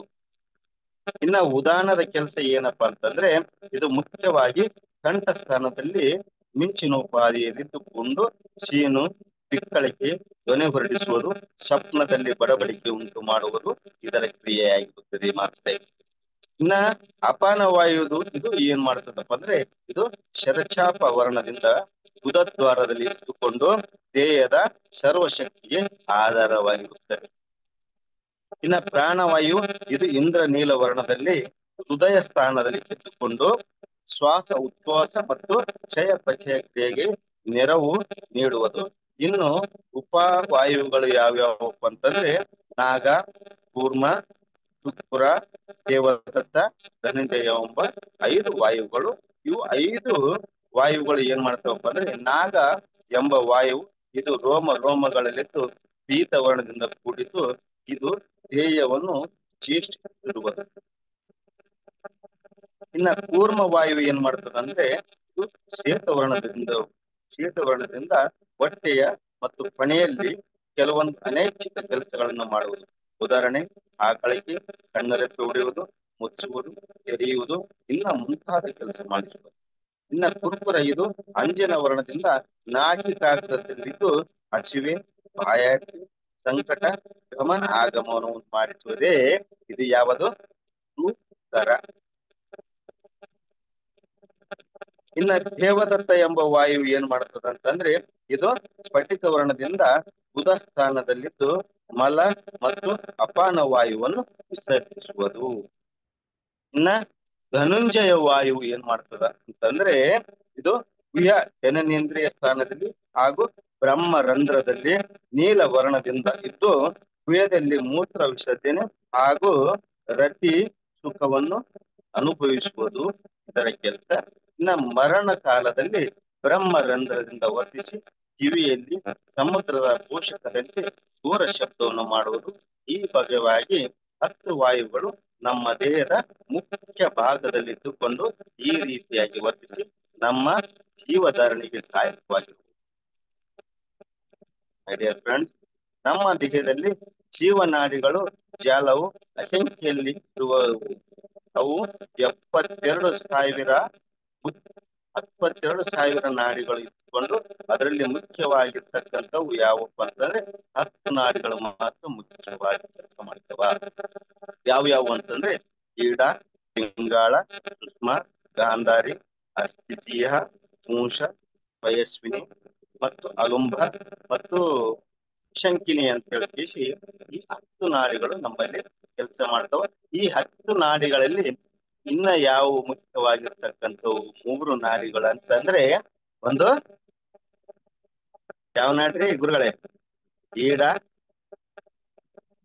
ಪಿಂಗಾಳ, ಇಡ, ಪಿಂಗಳ, ಮತ್ತೆ ಸುಷುಮ್ನ. ಅಯಾಸ್, ಸುಷ್ಮ ನಾಡಿ. ಈ 3 ನಾಡಿಗಳು ನಮ್ಗೆ ಅತಿ ಮುಖ್ಯವಾಗಿ ನಮ್ಮಲ್ಲಿ ಕೆಲಸ ಮಾಡ್ತವೆ. ಈಡ ನಾಡಿ ಯಾವುದು? ಶಕ್ತಿ. ಶಕ್ತಿ ನಾಡಿ, ಚಂದ್ರ ನಾಡಿ. ಹೌದಾ? ಪಿಂಗಾಳ ಶಿವ. ಎಸ್. ಮತ್ ಸುಷ್ಮ ನಾಡಿ ಎಲ್ಲಿ ಅದ ಗುರುಗಳೇ? ಎರಡು ಮಿಕ್ಸ್ ಆಗದ ಸುಷುಮ್ನ. ಇಲ್ಲಿ ಹೇಳ್ತಾರೆ, ಒಬ್ಬರು ಮಹಾತ್ಮರು ಪದದ ರೂಪದಾಗ ಹೇಳಿದ್ದಾರೆ. ಶಕ್ತಿ ಸಮಾಗಮ. ಎಸ್. ಒಬ್ಬರು ಮಹಾತ್ಮರು ಒಂದು ಪದದ ರೂಪದಲ್ಲಿ ಹೇಳಿದ್ದಾರೆ, ಮಂಗಳಾರತಿ ಪದದಲ್ಲಿ ಹೇಳ್ತಾರೆ, ಮಂಗಳಾರತಿಗಳಿಗೆ ಮಹಾಮಂತ್ರ ದೊಡಿಯನಿಗೆ ಕಂಗಳ ಕಳೆಹಿಡ ತಿಂಗಳ ಮಧ್ಯೆ ಸಂಗಮನಾಥನಿಗೆ. ಕಂಗಳ ಕಳೆಹಿಡ ತಿಂಗಳ ಮಧ್ಯದಿ, ಎರಡರ ಮಧ್ಯೆ ಇರ್ತಕ್ಕಂಥದ್ದು ಯಾವುದು? ಸುಷ್ಮನಾಡಿ. ಈ ಎರಡರ ಮಧ್ಯೆ ಈಡ ಮತ್ತು ಪಿಂಗಳ ನಡಿಯ ಮಧ್ಯೆ ಇರ್ತಕ್ಕಂಥದ್ದೇ ಸುಷ್ಮನಾಡಿ. ಈ 2 ನಾಡಿಗಳು ಎಲ್ಲಿ ತನ ಹೋಗ್ಯಾವ? ಆಧಾರ ತನ ಹೋಗ್ಯಾವ. ಮೂಲ ಆಧಾರ ತನ 3 ನಾಡಿಗಳು ಸೇರಿ ಹೋಗ್ಯಾವ. ಇಲ್ಲಿ 3 ನಾಡಿಗಳಲ್ಲಿ ಜಾಗೃತಿ ಮೂಡಿಸ್ಬೇಕಂತಂದ್ರೆ ನೀವು ಆನ ಅಪಾನವ ಹೆಂಗ್ ಮಾಡ್ಬೇಕು? ಸಂಪೂರ್ಣವಾಗಿ ಉಸಿರನ್ನು ತೆಗೆದುಕೊಳ್ಳುತ್ತಾ ಉಸಿರನ್ನು ಬಿಡುತ್ತಾ ಮಾಡುವುದರಿಂದ ಈ 3 ನಾಡಿಗಳು ಜಾಗೃತಗೊಳ್ತವ. ಅದಕ್ಕೆ ಹೇಳ್ತಾರ ಮಹಾತ್ಮರು, ಈ ನಾಡಿಗಳನ್ನು ಹೆಂಗ್ ಜಾಗೃತಗೊಳಿಸ್ಬೇಕಂತಂದ್ರೆ ಫಸ್ಟ್ ಸ್ಟಾರ್ಟಿಂಗ್ ರೇಚಕ, ಮಾರುತ ಮತ್ತೆ ಪೂರಕ. ರೇಚಕ, ಪೂರಕ. ಇವು ಯಾವಾಗ ರೇಚಕ ಪೂರಕ ನಿನ್ನ ಗಮನಕ್ಕೆ ಬರ್ತಾವೋ, ಯಾವಾಗ ಈ ಒಂದು ಯಾವುದು ಗಮನ ಹರಿಸ್ತಕ್ಕಂಥ ಜೀವ ಯಾವುದು? ಗಮನ ಹರಿಸುವುದು ಒಂದು ಜೀವ ಅದ. ಇಲ್ಲಿ ಆ ಒಂದು ಗಾಳಿ ಅದ, ಹೌದಿಲ್ರಿ? ಗಮನ ಆಗಮನವನ್ನು ಮಾಡ್ತಕ್ಕಂಥದ್ದು, ಗಮನ ಆಗಮನವನ್ನು ಗುರುತಿಸ್ತಕ್ಕಂಥದ್ದು ಗಾಳಿ ಅದ. ಅದೇ ಗುರುತರ ಉಪವಾಯುದಲ್ಲಿ ಬರ್ತಕ್ಕಂಥದ್ದು ಗುರುತರ. ಎಲ್ಲಾ ನಾಡಿಗಳು ಹೋದ್ಮೇಲೆ ಧನುಂಜಯ ನಾಡಿ ಹೋಯ್ತಪ್ಪ ಅಂತ ಅವಾಗ ಜೀವ ಸಂಪೂರ್ಣವಾಗಿ ಈ ದೇಹ ಬಿಟ್ಟು ಹೋಗ್ತವೆ. ಅದು 48 ಅವರ್ಸ್. ಪ್ರಾಣವಾಯು ಹೋದ್ರು ಕೂಡ, ಅಪಾನ ವಾಯು ಹೋದ್ರು ಕೂಡ, ವ್ಯಾನ ವಾಯು ಹೋದ್ರು ಕೂಡ, ಉದಾನ ವಾಯು ಹೋದ್ರು ಕೂಡ, ಮತ್ತೆ ಉಳಿಸಿರ್ತಕ್ಕಂಥ ನಾಗ, ಕೂರ್ಮ, ಕುಕ್ಕರ, ದೇವದತ್ತ ಇವೆಲ್ಲರೂ ಹೋಗಿದ ಮೇಲೆ ಲಾಸ್ಟ್ ಇರುವುದೇ ಧನಂಜಯ ನಾಡಿ. ಅದು ಅಂತ ಬಲ್ಲಂತ ಜ್ಞಾನಿಗಳಿದ್ರೆ ಆ ಧನಂಜಯ ನಾಡಿಯನ್ನು ಹಿಡಿದು ಅವರನ್ನು ಚೈತನ್ಯಗೊಳಿಸುವ ಶಕ್ತಿ ಆದ ಗುರುತಿಸ್. ಆ ನಾಡಿ ಎಲ್ಲಿ ಆದ? ಆ ನಾಡಿ ಎಲ್ಲಿಂದ ಉತ್ಪನ್ನ ಆಗ್ತದ, ಎಲ್ಲಿ ಕ್ರಿಯೆ ಮಾಡ್ತದ? ಈ ರೀತಿಯಾಗಿ ನಮ್ಮಲ್ಲಿ ಹೇಳಿ. ಬಹಳ ಡಿಸ್ಟರ್ಬೆನ್ಸ್ ಬರ್ತಿದೆ, ವಾಯ್ಸ್ ಏನು ಕೇಳಿಸ್ತಾ ಇಲ್ಲ. ಏನು ಟೋಟಲ್ ಆಗಿ ಏನು ಕೇಳಿಸ್ತಿಲ್ವಾ? ಇಲ್ಲ ಅಂದ್ರೆ ಅದೇನೋ ಇನ್ನೊಂದು ಬ್ಯಾಕ್ ಗ್ರೌಂಡ್ ಗುರ್ಗುರ್ ಗುರ್ಗುರ್ ಮಾಡ್ತಿದೆ. ಏನೋ ಪ್ರಾಬ್ಲಮ್ ಇರ್ತದೆ ಗುರುಗಳೇ, ಅಷ್ಟೇನು ಗೊತ್ತಾಗ್ತಾ ಇಲ್ಲ. ಬಟ್ ನೋಡೋಣ ಈಗ ಸದ್ಯ. ಇಲ್ಲ ಅಂದ್ರೆ ಈಗ ಈಗ ಸಮಯ ಮುಗಿದಿದೆ. ನಾಳೆ ಕಂಟಿನ್ಯೂ ಮಾಡೋಣ. Okay okay. ಈ ರೀತಿಯಾಗಿ ನಮ್ಮಲ್ಲಿ ಪ್ರಾಣವಾಯುವಿನ ಕೆಲಸ ಮಾಡ್ತಾ ಇದೆ. ಈ ಪ್ರಾಣವಾಯುವಿನ ಜೊತೆ ಈಗ ಸಮಯ ಆಗಿದೆ ಗುರುಗಳೇ, ನಾನು ಇದು ಮಾಡ್ಬೋದಾ? ಕನ್ಕ್ಲೂಡ್ ಮಾಡಿ. Okay okay okay. ಈ ರೀತಿಯಾಗಿ ನಮ್ಮಲ್ಲಿ ಪ್ರಾಣವಾಯುವನ್ನ ಗುರುತಿಸಬೇಕು. ಆದ್ಮೇಲೆ ಇಲ್ಲಿ ಆನ ಅಪಾನ ಸತಿ ಧ್ಯಾನ ಏನಾದಲ್ಲ, ಅದ್ಭುತವಾಗಿರ್ತಕ್ಕಂಥದ್ದು ಶಿವ ಜೀವರ ಸಂಗಮವಾಗಿರ್ತಕ್ಕಂಥದ್ದು, ಶಿವ ಜಗತಿಯರ ಸಂಗಮವಾಗಿರ್ತಕ್ಕಂಥದ್ದು. ಅದ್ಭುತವಾದ ಅವಗಾಹನೆಯನ್ನು ನಾವು ನೀವು ಈ ವೇದಿಕೆಯಲ್ಲಿ ಅದ್ಭುತವಾಗಿ ನಮ್ಮಲ್ಲಿರ್ತಕ್ಕಂಥ ಶಿವರನ್ನು, ಶಕ್ತಿಯನ್ನು ಈ ಜನ್ಮವನ್ನು ಸಾಫಲ್ಯ ಮಾಡಿಕೊಳ್ಳೋಣ ಹೇಳ್ತಾ ಈ ಒಂದು ವಾಸ್ತವವನ್ನು ವೇದಿಕೆಗೆ ಸಮರ್ಪಣೆ ಮಾಡ್ತಾರೆ. ಮಂಗಲ. ಹರಿ ಓಂ ಸತ್ಸತ್ ಪರಬ್ರಹ್ಮಣೇ ನಮಃ. ಶರಣಾರ್ಥಿ ಎಲ್ಲ. Thank you sir, thank you. ಧನ್ಯವಾದಗಳು. ತುಂಬಾ ಚೆನ್ನಾಗಿತ್ತು, ನಿಮ್ದು ಕಾನ್ಸೆಪ್ಟ್ ಚೆನ್ನಾಗಿದೆ. ಆದ್ರೆ ಈ ಸಾಮಾನ್ಯರಿಗೆ ಸ್ವಲ್ಪ ಅರ್ಥ ಮಾಡ್ಕೊಳಕ್ ಸಮಯ ತಗೊಳ್ತದೆ. ಎಸ್. ಇದು ಸುಮ್ಮನೆ ಥಿಯರಿಟಿಕಲ್ ಆಗಿ ಓದಿ ತಿಳ್ಕೊಳ್ಳುವಂತ ಸಬ್ಜೆಕ್ಟ್ ಅಲ್ಲ. ಪ್ರಾಕ್ಟಿಕಲಿ ಅಲ್ಲ ನಾವು ಅಲ್ಲ, ಪ್ರಾಕ್ಟಿಕಲಿ ನಾವು ಅನುಭವಕ್ಕೆ ತಂದ್ಕೊಳ್ಬೇಕು. ಅನುಭವಕ್ಕೆ ತಂದ್ಕೋಬೇಕು. ಅವಾಗ ಮಾತ್ರ. ಅದಕ್ಕೆ ನಿಮಗೆ ಒಂದು ಅನುಭವ ಕೊಟ್ಟಿದ್ದು ಇದನ್ನ. ಈಗ ಶ್ವಾಸ ಹೆಂಗ್ ಆಡ್ತದೆ, ಶ್ವಾಸ ಹೆಂಗ್ ಬರ್ತದೆ ನಮ್ಮಲ್ಲಿ. ಸುಮ್ಮನೆ ಈಗ ಇಲ್ಲಿ ನೋಡ್ರಿ ಗುರುಗಳೇ, ಏನಪ್ಪಾ ಗಮನ ಕೊಡ್ರಿ ಗಮನ ಕೊಡ್ರಿ ಶ್ವಾಸದ, ಸುಮ್ಮನೆ ಶ್ವಾಸದ ಮೇಲೆ ಗಮನ ಕೊಟ್ರೆ ಆಗ್ತದ? ಹೆಂಗ್ ಹೇಳಿ? ಅದನ್ನ ಅನುಭವಕ್ಕೆ ತಗೋಬೇಕಿಲ್ಲ. ಅದೇ ಈಗ ಅನುಭವಕ್ಕೆ ತಗೋಬೇಕಂದ್ರೆ ಗಮನ ನೋಡ್ರಿ, ಶ್ವಾಸ ಇಲ್ಲಿ ಇಷ್ಟೇ ಹಿಡ್ಕೊಂಡು ಕುಂತ ಬಿಡ್ರಿ, ಶ್ವಾಸ ತಾನೇ ಆಡೋದು ಗೊತ್ತಾಗ್ತದ. ಎಷ್ಟೊತ್ತು ಹಿಡ್ಕೊಳಂಗಿದ್ರಿ? ಬಲವಂತವಾಗಿ ತಗೋಬಾರ್ದು ಮತ್ತು ಬಲವಂತವಾಗಿ ಬಿಡಬಾರ್ದು. ಇಲ್ಲಿ ತಾನೇ ಶ್ವಾಸ ಉಚ್ಛ್ವಾಸದ ಕ್ರಿಯೆ ನಡೆಯಬೇಕು. ಅದ್ರ ಮೇಲೆ ಯಾವಾಗ ಗಮನ ನಿಮ್ಮದು ಅರಿತದೋ ಆವಾಗ ನಿಮ್ಮನ್ನು ನೀವು ತಿಳಿಯಕ್ ಸಾಧ್ಯ ಆಗ್ತದೆ. ಅಲ್ಲಿ ನಿಮ್ಮಲ್ಲಿರ್ತಕ್ಕಂಥ ಚೈತನ್ಯ ಅನುಭವಕ್ಕೆ ಬರ್ತದೆ. ಹೌದಿಲ್ಲ ಗುರುಗಳೇ? Yes, definitely correct. ಇದು ಸಾರಿ, ದಯಮಾಡಿ ಕ್ಷಮೆ ಇರ್ಲಿ. ಸಣ್ಣವ್ರು ಏನಾದ್ರು ಇದರಲ್ಲಿ ತಪ್ಪು ಒಪ್ಪುಗಳಿದ್ರೆ ತಾವು ದೊಡ್ಡವರು ಒಟ್ಟಿಗೆ ಹಾಕೊಂಡು ನನ್ನೊಂದಿಷ್ಟು ಕ್ಷಮೆ ಕೋರ್ತಿದ್ವಿ ಎಲ್ಲರಿಗೂ. ಧನ್ಯವಾದಗಳು. ಪಿರಮಿಡ್ ಮತ್ತೆ ಮಾಸ್ಟರ್ ಅಂತೂ ತಪ್ಪು ಮಾಡಲ್ಲ. ಇಲ್ಲ, ತಪ್ಪು ಮಾಡಲ್ಲ ಅಂತಲ್ಲ, ಸಮಯ ಸಂದರ್ಭ ಹೇಳಕ್ಕಾಗಲ್ಲ. ಮಾತುಗಳವ ಇಲ್ಲಿ, ಮಾತು ಮನಂಗಳಿಂದ ಹತ್ತತ್ತ ಮೀರಿದ್ದಿದ್ದು ಮಾತು, ಮನಂಗಳಿಂದ ಹತ್ತತ್ತ ಮೀರಿದ್ದಿದ್ದು ಮಾತು. ತಪ್ಪು ಮಾಡಲ್ಲ ಅಂದ್ರೆ ಪಿರಮಿಡ್ ಮಾಸ್ಟರ್ಗಳು ತಪ್ಪನ್ನ ಹುಡುಕೋದು ಇಲ್ಲ, ತಪ್ಪನ್ನ ಎಣಿಸೋದು ಇಲ್ಲ. ಹಾಗಿದ್ದಾಗ ತಪ್ಪು ಎಲ್ಲಿಂದ ಬರ್ತದೆ? ಪಿರಮಿಡ್ ಮಾಸ್ಟರ್ ಅಂದ್ರೆ ಇದ್ರ ಅರ್ಥ ಏನು ಅಂದ್ರೆ, ನಾವಿಲ್ಲೆಲ್ಲ ಒಂದು ತಲೆ ಮೇಲೆ ಪಿರಮಿಡ್ ಹಾಕೊಂಡು ನಾವು ಪಿರಮಿಡ್ ಮಾಸ್ಟರ್ ಅಂತ ಅರ್ಥ ಅಲ್ಲ. ಪತ್ರಿಜಿಯವರು ಮೇಲೆ ಯೂನಿವರ್ಸ್ ಅಲ್ಲಿ ಏನಾಯ್ತು ಅಂದ್ರೆ, ಆ ಅಲ್ಲಿ ಭೂಮಿ ತನ್ನ ಅಂತ್ಯಕಾಲವನ್ನು ಸಮೀಪಿಸಿದೆ. ಅಂದ್ರೆ ಇಲ್ಲಿ ಮದ, ಮತ್ಸರ, ಕಾಮ, ಕ್ರೋಧ, ಹಿಂಸಾಚಾರ, ಅನ್ಕಂಟ್ರೋಲ್ ಯಾವುದೂ ಕೂಡ ಕಂಟ್ರೋಲಿಗೆ ಅಂದ್ರೆ ಸಹಜ ಸ್ಥಿತಿಗೆ ಬರುವ ಸ್ಥಿತಿಯಲ್ಲಿಲ್ಲ. ಅಂತ ಒಂದು ಪರಿಸ್ಥಿತಿಗೆ ಬಂದಿದೆ. ಆದ್ರೆ ಈ ಒಂದು ಸಮಯದಲ್ಲಿ ಮೇಲೆ ಏನು ಡಿಸೈಡ್ ಮಾಡಿದ್ರು ಅಂದ್ರೆ, ಇದನ್ನ ನಾಶ ಮಾಡೋಣ, ನಾಶ ಮಾಡಿ ಹೊಸ ಭೂಮಿಯನ್ನು ಸೃಷ್ಟಿ ಮಾಡೋಣ. ಆದ್ರೆ ಹೊಸ ಭೂಮಿಯನ್ನು ಸೃಷ್ಟಿ ಮಾಡ್ಲಿಕ್ಕೆ ಲಕ್ಷಾಂತರ ವರ್ಷಗಳು ಬೇಕು. ಮತ್ತೆ ಪುನಃ ಇದೇ ಸ್ಥಿತಿಯ ಒಂದು ಭೂಮಿಯನ್ನ ಮತ್ತೆ ತರಬೇಕು ಅಂದ್ರೆ. ಅದಕ್ಕಾಗಿ ಬಹಳಷ್ಟು ಜನ ಬಂದು ಹೋದ್ರು ಮಹಾತ್ಮರು ಬದಲಾವಣೆ ತರಬೇಕು ಅಂತ. ಆದರೆ ಅವರು ಅಂದುಕೊಂಡ ಮಟ್ಟದಲ್ಲಿ ಇಡೀ ಭೂಮಿಯನ್ನ ಬದಲಾಯಿಸುವಷ್ಟು ಬದಲಾವಣೆ ಮಾಡ್ಲಿಕ್ಕೆ ಯಾರಿಗಿಂದನೂ ಆಗಲಿಲ್ಲ. ಅದು ಮತ್ತು ಏನಾಯ್ತು, ಕಾಲಾಂತರದಲ್ಲಿ ಅದು ಬದಲಾವಣೆ ಅನ್ನೋದು ಸ್ಟಾಪ್ ಆಗ್ತಾ ಇತ್ತು. ಆಗ ಪತ್ರಿಜಿ ಅವರು ಕೂಡ ಒಂದು ಚಾಲೆಂಜ್ ಮಾಡಿದ್ರು, ಇಲ್ಲ ನಾನು ಬದಲಾಯಿಸ್ತೀನಿ, ನನಗೊಂದು ಅವಕಾಶ ಕೊಡಿ. ಎಲ್ಲಿ? ಮೇಲೆ ಯೂನಿವರ್ಸ್ ಅಲ್ಲಿ, ಮೇಲಿನ ಲೋಕದಲ್ಲಿ, ಬೆಳಕಿನ ಲೋಕದಲ್ಲಿ ಅಲ್ಲಿರುವ ಮಾಸ್ಟರ್ಸಿಗೆ ಅಲ್ಲೆಲ್ಲ ಹೇಳಿದ್ರು, ನೋಡು ಎಲ್ಲರೂ ಹೋಗಿ ಬಂದಾಗಿದೆ, ಯಾರಿಗೂ ಆಗಿಲ್ಲ. ಇನ್ನು ಕೊನೆಗೆ ಉಳಿದಿರೋದು ಒಂದೇ, ನಾಶ ಮಾಡಬೇಕು. ನಾಶ ಮಾಡಿ ಇವರನ್ನ ಬದಲಾಯಿಸ್ಲಿಕ್ಕೆ ಸಾಧ್ಯ ಇಲ್ಲ. ಜನರನ್ನು ಎಲ್ಲ ಮಿತಿ ಮೀರಿ ಹೋಗಿದ್ದಾರೆ. ಹಿಂಸಾಚಾರ ಅನ್ನೋದು ಮಿತಿ ಮೀರಿ ಹೋಗಿದೆ. ಅದನ್ನ ನಾವು ಕಂಟ್ರೋಲ್ ತರೋದು ಅಷ್ಟು ಸುಲಭ ಇಲ್ಲ, ಅದು ಅಸಾಮಾನ್ಯವಾದ ಕೆಲಸ ಅಂತ. ಅದಕ್ಕೆ ಪತ್ರಿಜಿಯವರು ಹೇಳಿದ್ರು, ಇಲ್ಲ ನನಗೊಂದು ಚಾನ್ಸ್ ಕೊಡಿ, ನಾನು ಮಾಡಿ ತೋರಿಸ್ತೇನೆ. ಅದಕ್ಕೆ ಅವ್ರೇನ್ ಮಾಡಿದ್ರು, ನಾನು ಒಬ್ಬನು ಹೋದ್ರೆ ಆಗೋಲ್ಲ, ಅದಕ್ಕೆ ಏನು ಮಾಡಿದ್ರು ಅಂದ್ರೆ ಎಲ್ಲಾ ಗ್ರೇಟ್ ಮಾಸ್ಟರ್ಸ್ ಅಂತ ಮೇಲಿದ್ದಾರಲ್ಲ, ಅವರೆಲ್ಲರನ್ನೂ ಸೆಲೆಕ್ಟ್ ಮಾಡಿದ್ರು. ನೀವು ಬನ್ನಿ ನನ್ನ ಸಹಾಯಕ್ಕೆ, ನೀವು ಬನ್ನಿ, ನಾವೆಲ್ಲರೂ ಒಟ್ಟಿಗೆ ಹೋಗೋಣ, ಭೂಮಿಗೆ ಹೋಗೋಣ.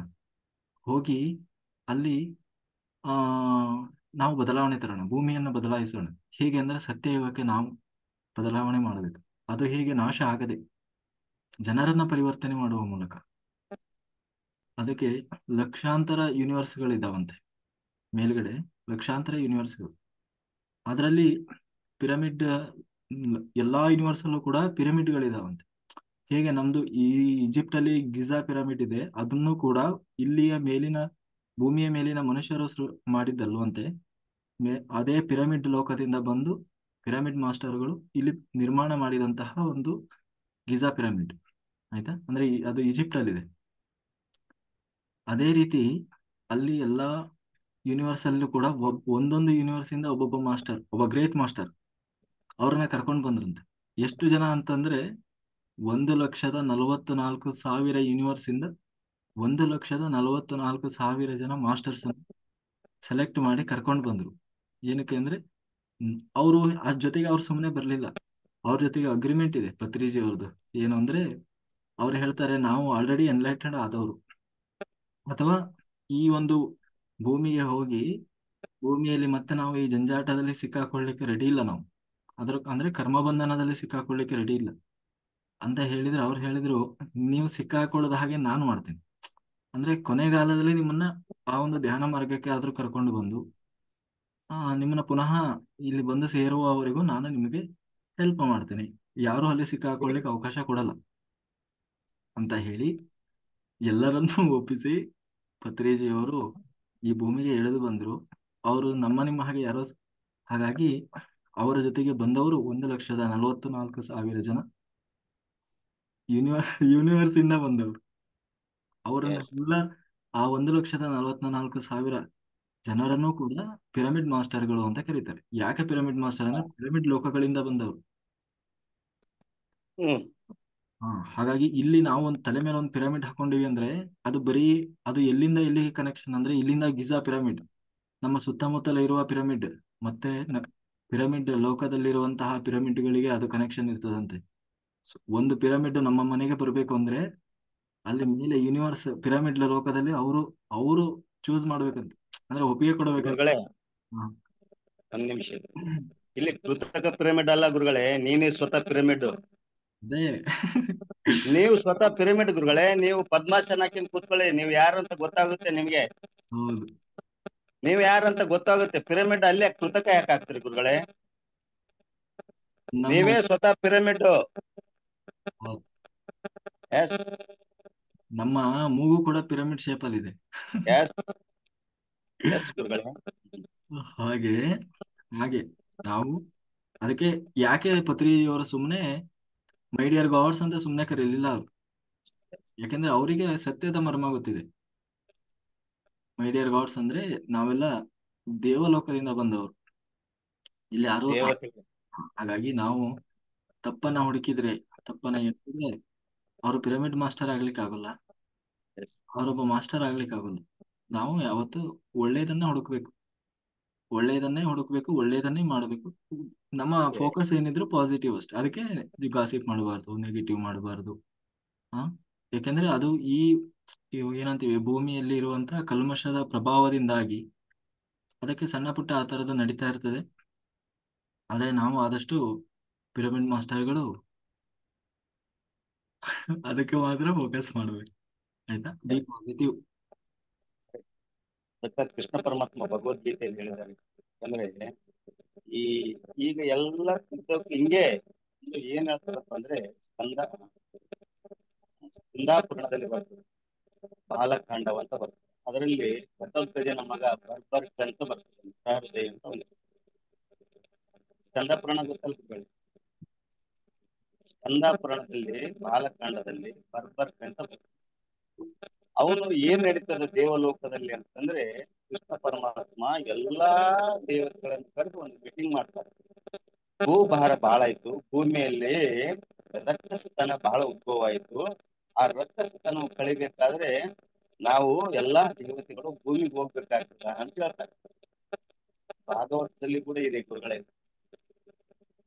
ಭೂಮಿಗೆ ಹೋಗ್ಬೇಕಂತಂದಾಗ ಅವಾಗ ನೀವ್ ಯಾರು ಈ ಒಂದು ಗಂಧರ್ವ ಲೋಕದ ಆ ಒಬ್ಬ ರಾಜ, ಯಾರು ಈ ಬರ್ಬರಿಕೆ ಎಂಬುವ ಒಬ್ಬ ರಾಜ. ಯಾರು ಇವ? ಘಟೋತ್ಕಚನ ಮಗ, ಭೀಮನ ಮೊಮ್ಮಗ, ಘಟೋತ್ಕಚನ ಮಗ, ಘಟೋತ್ಕಚನ ಮಗ, ಹಿಡಂಬಿಯ ಮಗ ಇವ ಬರ್ಬರಿಕ ಅಂತ. ಇವನ್ ಏನ್ ಮಾಡ್ತಾನಪ್ಪ ಅಂತಂದ್ರೆ, ಇಲ್ಲ ನೀವ್ ಯಾರು ಬರಕ್ ಹೋಗ್ಬೇಡ್ರಿ, ಭೂಮಿ ಭಾರವನ್ನು ನಾನು ಇಳಿಸಿ ಬರ್ತೀನಿ ಅಂತ. ಅದಕ್ಕ ಕೃಷ್ಣ ಪರಮಾತ್ಮ ಹೇಳ್ತಾನ, ಹಂಗ್ ಇಳಿಸಕ್ ಬರಕಿಲ್ಲ. ಬ್ರಹ್ಮದೇವ ಹೇಳ್ತಾನ, ಹಂಗ್ ಇಳಿಸಕ್ ಬರಕಿಲ್ಲ.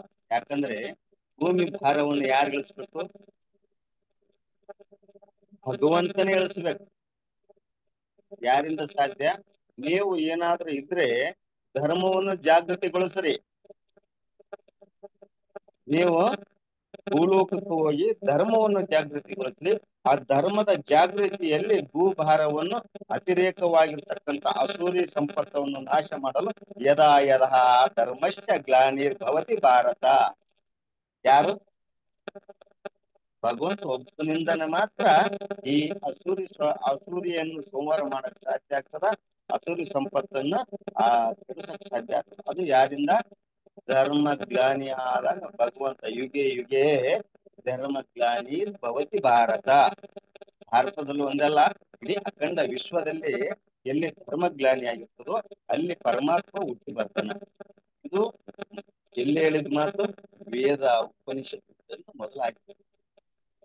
ಇವತ್ತಿಂದ ಅಲ್ಲ ಗುರುಗಳೇ, ಒಂದ್ ವಿಚಾರ ಮಾಡಿ ನೋಡ್ಬೇಕಾದ್ರೆ, ಮಹಾಭಾರತದಲ್ಲಿ 11 ಅಕ್ಷೋಣಿ ಸೈನ್ಯ ಕೌರವರದು, 7 ಅಕ್ಷೋಣಿ ಸೈನ್ಯ ಪಾಂಡವರ ಸೈನ್ಯ. ಎಷ್ಟಾಯ್ತು ಗುರುಗಳೇ? 18 ಅಕ್ಷೋಣಿ ಸೈನ್ಯ ಆಯ್ತು. ಅಂದ್ರೆ 18 ಅಕ್ಷೋಣಿ ಬರೀ ಸೈನಿಕರೇ ಇದ್ರೆ ಪ್ರಜೆಗಳು ಎಷ್ಟಿರ್ಬೋದು ಗುರುಗಳೇ ಹೇಳಿ?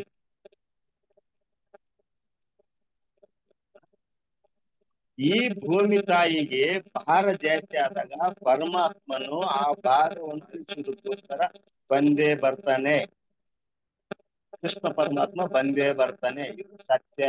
ಸತ್ಯದ ಶೋಧನೆಯಲ್ಲಿ ಕೊಡುತ್ತ. ಅದಕ್ಕೆ ಹೇಳ್ತಾರ, ಡೊಳ್ಳು ದೊಟ್ಟೊಂದಾರುತ್ತಾರ, ಒಳ್ಳೆ ಬೀಜ ತುಳಿತಾರ, ನಿಮ್ಮ ಧರ್ಮವು ಅಳಿವಂತ ಮಹಾತ್ಮರು ಬರ್ತಾರ, ಬಹಳ ನಿರ್ಮಲವಾಗಿರೋದನ್ನ ಹೇಳ್ತಾರ. ಕೊಡೆಕಲ್ಲವ್ರು ಮಹಾತ್ಮರೇ, ಯಾವಾಗ ಧರ್ಮನ್ನ ನೀವು ಸ್ಥಾಪನೆ ಮಾಡ್ರಿ, ಧರ್ಮನ ಜಾಗೃತಿಗೊಳಿಸ್ರಿ, ಧರ್ಮದ ಬೀಜ ಬಿತ್ರಿ, ನೀವು ಯಾರಿದ್ದೀರಿ ಎಂಬುದನ್ನು ತೋರಿಸ್ಕೊಡ್ರಿ.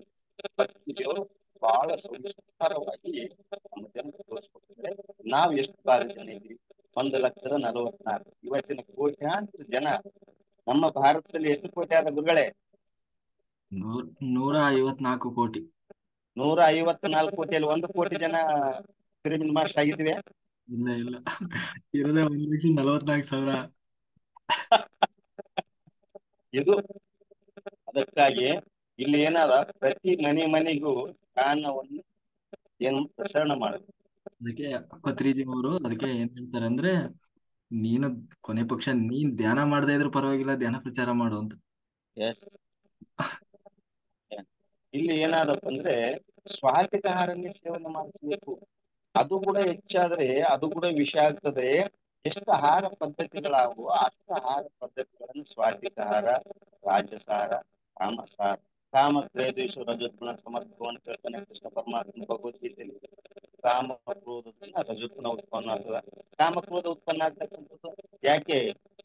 ಇವು ತಿಂದ್ರೆ ಬರಲ್ವಾ? ಸ್ವಾತಿಕ ಆಹಾರದಲ್ಲಿ ಬರ್ತಕ್ಕಂತ ಆಹಾರಗಳು, ಹಾಲು, ಮೊಸರು, ಬೆಣ್ಣೆ ಇಂಥವು ಜಾಸ್ತಿ ತಿಂದ್ರೆ ಕಾಮ ಕ್ರೋಧಗಳು ಬರಲ್ವಾ? ಅಮೃತ ವಿಷ ಆಗ್ತದ ಗುರುಗಳೇ. ಆಹಾರ ಪದ್ಧತಿ ಅದ, ಹಿತಬು ಋತುಬು ಹಿತಬು ಅಂತೇಳಿ. ನಿಮ್ದು ವಾಯ್ಸ್ ಬಹಳ ಡಿಸ್ಟರ್ಬೆನ್ಸ್ ಬರ್ತಿದೆ ಗುರುಗಳೇ. ಸರಿ ಗುರುಗಳೇ, ಆಯ್ತು. ಇದು ಮಾಡೋಣ, ನೋಡೋಣ ಮುಂದಿನ ವಿಚಾರ ಮಾಡ್ತಾರೆ. ವಿಚಾರಧಾರೆ ಚೆನ್ನಾಗಿದಾವೆ, ಆದ್ರೆ ವಾಯ್ಸ್ ಸರಿ ಕ್ಲಿಯರ್ ಇಲ್ಲ. ಅನ್ಸದ ಬಹುಶಃ ಅನಿಸಿದ ಮಟ್ಟಿಗೆ ಇಯರ್ಫೋನ್ ಸರಿಯಾಗಿ ಕೆಲಸ ಮಾಡ್ತಿಲ್ಲ ಅನ್ಸ್ತದ ಬಹುಶಃ. ಈಗ ಕರೆಕ್ಟ್ ಆಯ್ತ್ರಿ, ನೀವ್ ಇಯರ್ಫೋನ್ ಹಾಕಿ ಬರ್ದಿತ್ತು. ಹೌದೌದು, ಸತ್ಯ ಮಾತು, ಸತ್ಯ ಮಾತು. ಸರಿ, ಓಕೆ.